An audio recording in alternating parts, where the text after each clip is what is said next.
안녕하세요 여러분, 평안히 잘 지내셨는지요? 오늘 아침에도 저와 함께 시편을 계속해서 묵상해 보도록 하겠습니다. 오늘은 시편 6편의 말씀을 함께 생각해 볼 텐데요. 시편 6편의 말씀을 생각하기에 앞서서 먼저 우리에게 잘 알려져 있으나 우리가 성경을 읽을 때 간혹 잊게 되는 사실 한 가지를 먼저 기억해 보면 좋겠습니다. 그것은 인과 응보라는 것입니다. 우리는 신약 성경을 통해서 잘 알고 있죠. 이 날 때부터 소경이 된 사람에게 다가가서 제자들이 예수께 여쭙습니다. 이 사람이 소경이 된 것이 자기 자신의 잘못 때문입니까? 아니면 부모의 잘못 때문입니까? 죄라는 용어로 그렇게 질문을 하게 되죠. 누구의 죄 때문에 이 사람이 소경이 된 것입니까? 이렇게 질문을 하게 되는 장면을 잘 알고 있습니다. 이러한 질문의 기저에는 무엇인가 불행이 찾아오고 육신의 질병이 찾아왔을 때 그것은 분명히 원인이 있다라는 사고방식을 가지고 있는 것이죠. 그리고 그것이 자신들이 보기에 불행한 결과물이라면 그것은 반드시 누군가 죄를 지었기 때문에 그 결과로 이런 불행이 찾아왔다라고 생각하는 것. 그것이 인과응보의 한 단면 중에 하나입니다. 반대로 누가 부요해지거나 또 건강해지거나 누군가 보았을 때 아름다워 보이는 결과물을 갖게 되었을 때 그것은 그 사람이 여호와께 순종했기 때문에 복을 받은 것이다 라는 그런 사고방식이 인과응보의 또 다른 측면이겠지요. 무엇인가 행한 대로 보응을 받게 된다 라는 그런 기본적인 사고방식이 바로 인과응보의 기저에 깔려있는 그런 인식들입니다. 신약 성경을 통해서도 잘 알려져 있는데요. 사실은 구약 성경의 시대, 이 성경이 기록되던 시대이죠. 구약 성경과 신약 성경이 기록되던 시대에는 모두 이런 인과응보라는 사고방식이 굉장히 강하게 작용했습니다. 그 이유는 가장 기본적으로 그 사회가 종교적인 사회였기 때문입니다. 우리 시대는 종교와 사회가 분리되어 있어서 누군가는 종교를 선택할 수도 있고 선택하지 않을 수 있다라고 생각하지만 이 성경이 기록되던 시대는 반드시 모든 사람이 특정 종교에 속해 있는 사회를 살았다라고 해도 과언이 아닐 것입니다. 물론 신을 선택하여 숭배할 수 있었겠지만 반드시 한 신에게 속한 사회라고 할 수 있겠죠. 이 속한 사회를 살아가게 되면서 그 신을 숭배하는 종교 지도자가 있는 사회, 그리고 정치 지도자도 종교 지도자로서의 역할을 겸했던 사회, 그래서 반드시 모든 일상의 삶들을 이 종교적인 관점에서 바라볼 수밖에 없었던 사회가 바로 성경이 기록되던 시대의 그런 상황이었다라는 것입니다. 그렇기 때문에 실제로 모든 사람의 행위의 결과, 또 원인과 결과는 반드시 신의 행위와 직결되어 있었고요. 누군가 받게 되는 고통과 고난의 문제는 반드시 그가 죄를 지었기 때문이다 라는 사고방식을 갖는 것이 그 당시로서는 자연스러운 그런 사고방식이었다라고 할 수 있을 것입니다. 이러한 것들이 이제 인과응보죠. 행한 대로 보응받는다. 순종하면 복, 그리고 불순종하면 저주라는 어찌 보면 신명기에서 굉장히 강조되고 있는 그런 사고방식이 성경의 시대에 전반적으로 깔려있는 기저였다라고 우리가 생각해 볼 수 있게 된다라는 것입니다. 오늘 특별히 시편 6편을 함께 살펴보기 전에 이런 인과응보를 살펴보는 이유가 이 시편 6편에 기록되어 있는 이 시의 내용이 그런 인과응보를 잘 드러내고 있기 때문입니다. 우리 시편 6편 1절부터 10절까지 제가 읽어 드릴 테니까요. 이 인과응보가 어떻게 드러나고 있는가 하는 것을 한번 잘 보시기 바랍니다. 제가 읽어 드리겠습니다. 다윗의 시, 인도자를 따라 현악 8째 줄에 맞춘 노래. 여호와여, 주의 분노로 나를 책망하지 마시오며 주의 진노로 나를 징계하지 마옵소서. 여호와여, 내가 수척하였사오니 내게 은혜를 베푸소서. 여호와여, 나의 뼈가 떨리오니 나를 고치소서. 나의 영혼도 매우 떨리나이다. 여호와여, 어느 때까지니이까? 여호와여, 돌아와 나의 영혼을 건지시며 주의 사랑으로 나를 구원하소서. 사망 중에서는 주를 기억하는 일이 없사오니 수월에서 주께 감사할 자 누구리이까? 내가 탄식함으로 피곤하여 밤마다 눈물로 내 침상을 띄우며 내 요를 적시나이다. 내 눈이 근심으로 말미암아 쇠하며 내 모든 대적으로 말미암아 어두워졌나이다. 악을 행하는 너희는 다 나를 떠나라. 여호와께서 내 울음소리를 들으셨도다. 여호와께서 내 간구를 들으셨으며 여호와께서 내 기도를 받으시리로다. 내 모든 원수들이 부끄러움을 당하고 심히 떨미어 갑자기 부끄러워 물러가리로다. 아멘. 오늘 이 시편 6편의 말씀에서 우리가 알 수 있듯이 이 시편은 다윗의 노래입니다. 그래서 지금 다윗의 상황이 굉장히 힘든 상황이 이미 드러나고 있죠. 지금 다윗은 이 노래를 통해서 자신이 이 육신의 질병을 인하여서 굉장히 힘들어하고 있다라는 것들을 드러내고 있습니다. 이 본문 한번 잘 보시기 바랍니다. 2절입니다. 여호와여 내가 수척하였사오니 내게 은혜를 베푸소서. 여호와여 나의 뼈가 떨리오니 나를 고치소서라고 되어 있는데 1절에는 그것이 여호와의 책망 그리고 여호와의 진노와 징계라고 표현하고 있습니다. 지금 다윗은 자신이 굉장히 수척하였고 메말라 있다는 것이겠죠. 그리고 자신의 뼈가 떨릴 만큼 자신의 몸이 아프다라는 것들을 드러내고 있는데요. 다윗 스스로 생각하기에도 그것은 여호와의 징계이며 여호와의 진노에 의한 것이다 라고 말할 만큼 굉장히 심각하게 아픈 상황들을 드러내고 있습니다. 그런데 이 노래는 분명히 그렇게 자신이 육신이 아파서 또한 병이 찾아왔기 때문에 힘든 자신의 상황을 여호와께서 다시 오셔서 나를 좀 돌아봐 주십시오. 이것을 해결해 주십시오라고 하는 기도이지만 이 노래의 마지막 부분에 가면 원수들에 대한 내용이 등장한다는 거예요. 제가 다시 한번 읽어드릴 테니까 이 시의 마지막 부분을 한번 잘 보십시오. 8절입니다. 악을 행하는 너희는 다 나를 떠나라. 여호와께서 내 울음소리를 들으셨도다 라고 되어 있습니다. 10절입니다. 내 모든 원수들이 부끄러움을 당하고 심히 떨미어 갑자기 부끄러워 물러가리로다. 8절과 10절에는 악을 행하는 너희 그리고 원수들이라고 되어 있지요. 여러분 이 상관관계를 한번 잘 생각해 보십시오. 지금 육신의 질병 때문에 기도를 시작한 다윗이 갑자기 이 노래의 초점을 원수들 또 악을 행하는 자들에게로 초점을 맞추고 있다는 거예요.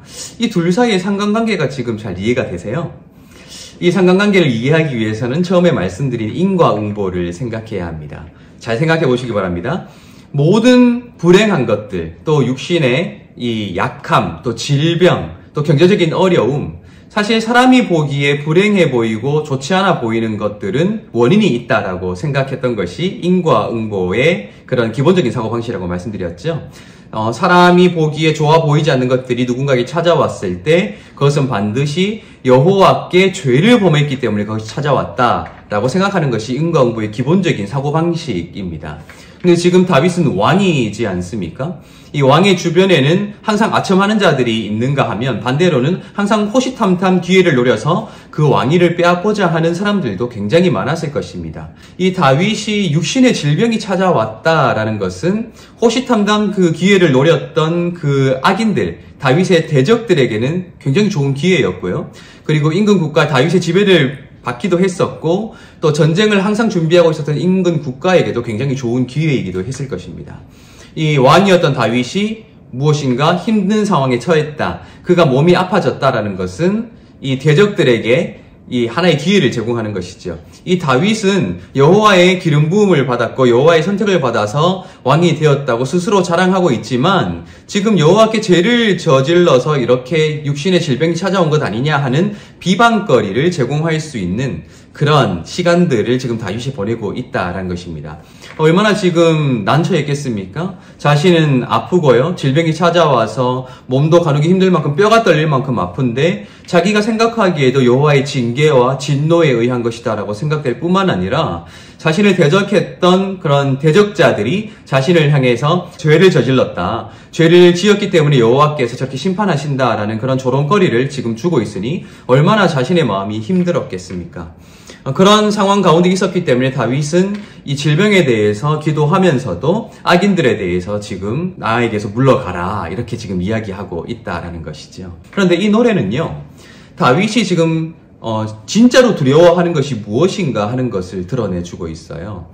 다윗은 지금 몸이 아픕니다. 질병이 찾아왔습니다. 뼈가 떨릴 만큼 힘듭니다. 그리고 자신의 대적이 자신을 조롱하고 있는 굉장히 난처한 상황 가운데 빠져 있습니다.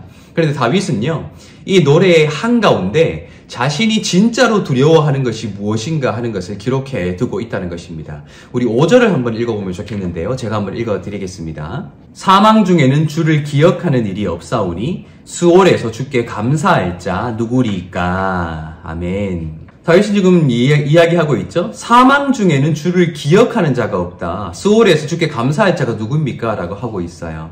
지금 다윗이 담아내고 있는 이 단어 중에 가장 중요한 것이 바로 이 기억이라는 것입니다. 지금 자신의 육신이 아픈 것이 문제가 아닌 거예요. 그것으로 인하여서 대적이 자신을 조롱하고 있는 것이 문제가 아닌 거예요. 그 모든 상황들이 자신을 찾아왔다가 떠나기도 할 터인데 자신의 지금 힘든 그 처지 때문에 자신이 여호와를 잊게 될 것, 혹시라도 내가 여호와에 대한 기억을 잊어버릴까, 여호와를 놓아버릴까, 여호와를 떠나버릴까 하는 것이 더 두렵다라는 것을 이 노래를 통해 이야기해주고 있다라는 것입니다. 여러분, 우리가 신앙생활을 하다 보면 이 신앙생활을 포기하는 사람들을 굉장히 많이 만나게 됩니다. 참 많은 이유 때문에 신앙생활을 포기하는 사람들이 있는데요. 제가 목회를 하는 중에 가장 안타까웠던 것이 바로 어떤 것이냐면 삶을 살아가다 보면 참 많은 어려움들을 만나게 됩니다. 그렇죠? 누구나 어려움을 당하게 되고, 누구나 아프게 되고, 누구나 시련을 당하게 되고, 누구나 경제적인 그런 아픔들을 겪게 됩니다.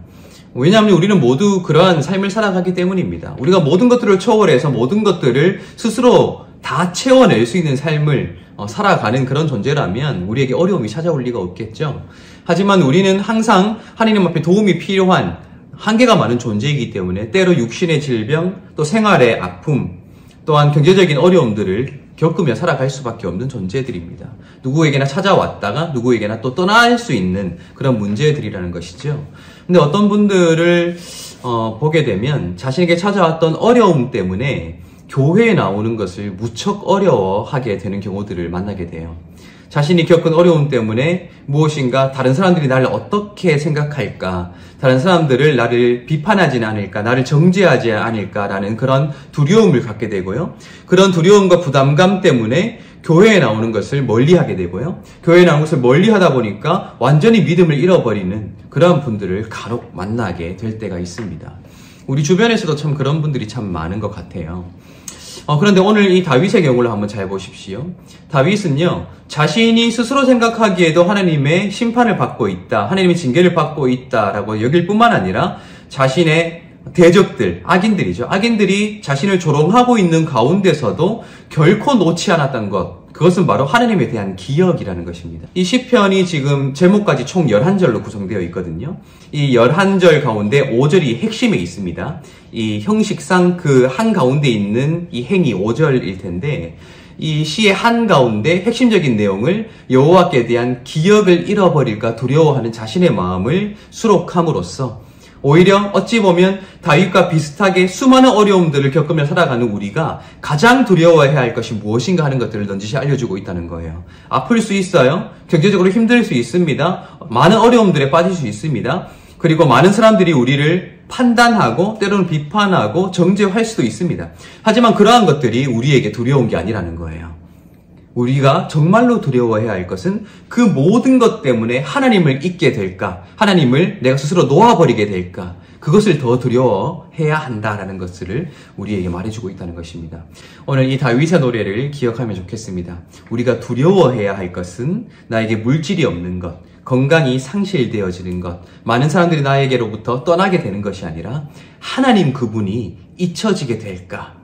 그래서 우리는 항상 하나님을 붙잡고 있어야 되고, 나의 모든 것들이 없어진다 하더라도 하나님만은 내가 꼭 붙잡고 있어야 된다. 그래서 내가 그 어려운 모든 상황들을 하나님께 있는 그대로 노래할 수 있어야 하고, 기도할 수 있어야 되고, 그렇게 하나님 한 분만으로 만족할 수 있어야 한다라는 그러한 신앙의 위대한 도전을 우리에게 주는 노래가 바로 이 시편 6편이라는 것입니다. 오늘 이 다윗과 같은 또 삶의 여정이 우리에게 펼쳐질 것입니다. 때로는 가장 존귀한 자의 모습으로 살아가다가도 때로는 넘어지고 쓰러질 때도 있을 것입니다. 하지만 하나님만은 잊지 않으시고 하나님만은 상실하지 않고 우리가 그분만을 붙잡고 살아가게 될 때에 하나님도 우리에게 신실하게 찾아오셔서 우리를 붙잡고 계시고 우리를 승리의 길로 이끄시리라. 저는 그렇게 믿습니다. 그러한 승리의 삶을 살아가시고 또한 하나님께 감사하시고 우리 다음 시간에 또 찾아뵙도록 하겠습니다.